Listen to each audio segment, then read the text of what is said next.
हम आ गए हैं इन्फिनिटी एंड यहाँ पे है जैक्स का इवेंट, तो बस चलते हैं। अनोखी छोरी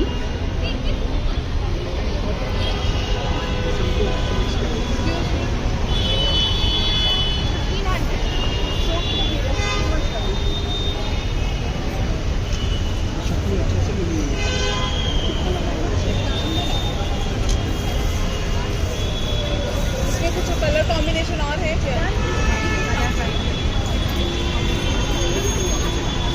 इसका क्या रेट है? दिस वन 1000 कम है ना।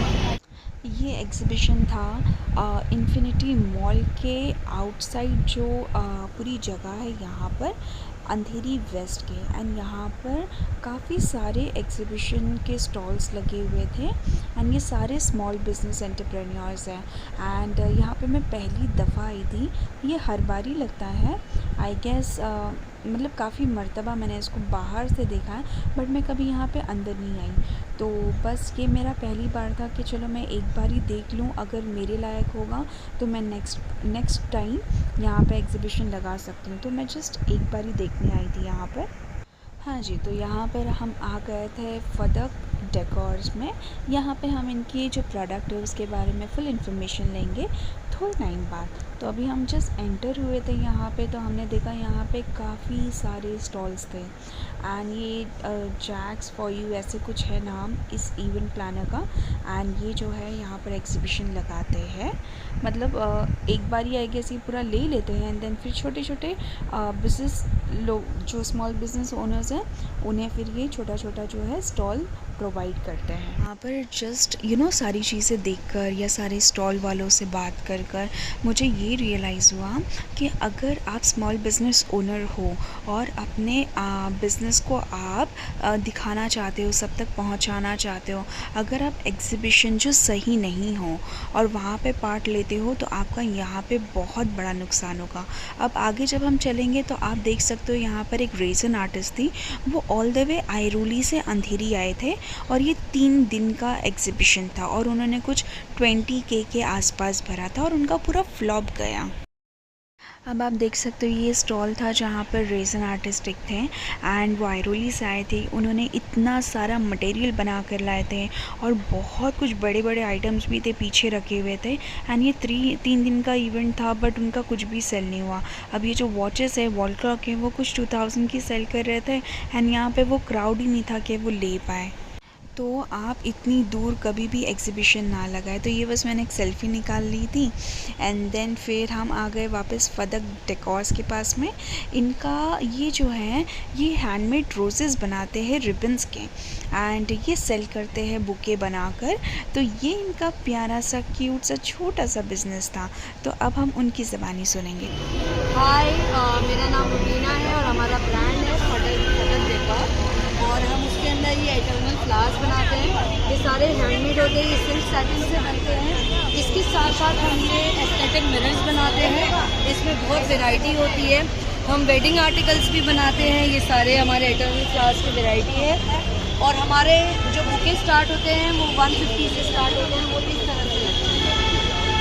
आप हमारे से कांटेक्ट कर सकते हो और ये 150 में अगर आप हमारे फॉलोअर्स हैं और आप 16 फ्लावर्स का बुके ऑर्डर करते हैं तो 16 फ्लावर्स की जगह 20 फ्लावर्स हो जाएंगे और प्लस डिलीवरी फ्री हो जाएगा। और अगर आप ये मिरर लेते हैं एस्थेटिक मिरर तो एक बुके फ्री हो जाता है इसके साथ में। Very nice, thank you so much. तो यहाँ जिस किसी को भी फदक डेकोर से कुछ ख़रीदना होगा तो आप इंस्टाग्राम आईडी उनकी फदक डेकोर्स पे जाइए एंड वहाँ पर आपको सारी डिटेल्स मिल जाएगी। आप वहीं पे ऑर्डर प्लेस कर सकते हैं, तो उन्हें ज़रूर कांटेक्ट कीजिएगा।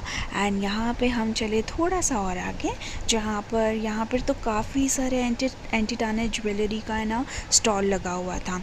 तो अक्सर ऐसा हो जाता है कि जब एक स्टॉल में आप कहीं पे पार्टिसिपेट कर रहे हो तो आपको उनके ऑर्गेनाइज़र से पूछना होता है कि यार मैं फुट स्टॉल डाल रहा हूँ तो और कितने फुट स्टॉल वाले होंगे, मैं एंटीटाना ज्वेलरी डाल रही हूँ तो और कितने हैं पार्टिसिपेंट। तो ये बहुत इम्पॉर्टेंट है। अगर आप अवेयर नहीं रहोगे कि आपका सेम बिज़नेस बाकी लोग कितना लगा रहे हैं, तो वहीं पे कंपटीशन हो जाएगा। और एग्ज़िबिशन में पहले लोग पूरा घूमते हैं, पूरा मुआयना करने के बाद वो ख़रीदते हैं। तो अगर आप बोलोगे 100 रुपया एंड सामने वाला बोलेगा अरे I am selling it for 50 rupees, तो ऑब्वियसली वहाँ पे आपका पूरा बिज़नेस ख़राब हो जाता है। तो मेक श्योर कि आप पहले पूछ लो। फिर अगर आप नहीं पूछोगे तो आपको आपके प्राइसेस बढ़ाने पड़ेंगे ताकि आपका स्टॉल अमाउंट निकल जाए। यहाँ पर एक ऐसा स्टॉल था जहाँ पे इतने प्यारे प्यारे बैग्स थे, बट वही सीन है जब आप 3 दिन का स्टॉल लेते हो और आपको पहले दिन या दूसरे दिन अच्छा फुटफॉल नहीं मिलता है, तो इवेंचुअली आपको आपका प्राइस बहुत रेज़ करना पड़ता है या तो बहुत ही घटाना पड़ता है, जिसमें दोनों ही पहलू में आपका ही नुकसान होता है। तो मेक श्योर कि आप उस जगह का पूरा मुआयना करो एंड देन फिर पार्टिसिपेट करो। यहाँ पे फूड स्टॉल था, बट फूड स्टॉल भी ऐसा था कि मतलब मुझे कुछ गर्दी ही नहीं लग रही थी, और ये मेन रोड पे था। लेने वाले बहुत कम थे और घूमने वाले बहुत ज़्यादा। तो अपना नुकसान कहीं नहीं कराइए। आप जिस एग्ज़िबिशन में पार्टिसिपेट करा, आप उसका हिस्ट्री चेक कीजिए कि किस तरीके से फ्लॉप जाता है या किस तरीके से सक्सेस होता है वो इवेंट, क्या फुटफॉल आता है। देन ही आप अपना प्रेशियस टाइम इन्वेस्ट कीजिएगा और आपकी मेहनत इन्वेस्ट कीजिएगा इस एग्ज़िबिशन में, और आपका तभी कुछ हो सकता है। अदरवाइज़ बहुत नुकसान उठाना पड़ता है, मेहनत के हिसाब से भी बहुत नुकसान होता है। देन फिर यहाँ पर एक गिटारिस्ट थे, वो अभी रुक गए थे, एंड यहाँ पर जब हम अंदर गए मॉल के, हाँ, तो देखा कि यहाँ पे कुछ डांस हो रहा था, एंड जो गणेश आचार्य जी है उनकी कोई असिस्टेंट थी, वो भी वहाँ पे मौजूद थी। तो हमने भी थोड़ा सा डांस देख लिया, एंड वहाँ पर मैंने कुछ पिक्चर्स क्लिक किए, और मैं अपनी फ्रेंड फ़िरोज़ा के साथ में थी। देन फिर हम ऊपर आए एंड देन हमने कुछ बर्गर शर्गर खाया, एंड वैलेंटाइन डे था कुछ, तो वहाँ पर इतना अच्छा डेकोरेशन किया गया था। तो हमने थोड़े वीडियोस, थोड़े फ़ोटोज़ निकाले। मेरे तो बहुत भयंकर है फ़ोटोज़, बट फिर भी एक आउटिंग हो गई, मज़ा आ गया, एंड हमने वो इवनिंग बहुत एंजॉय किया।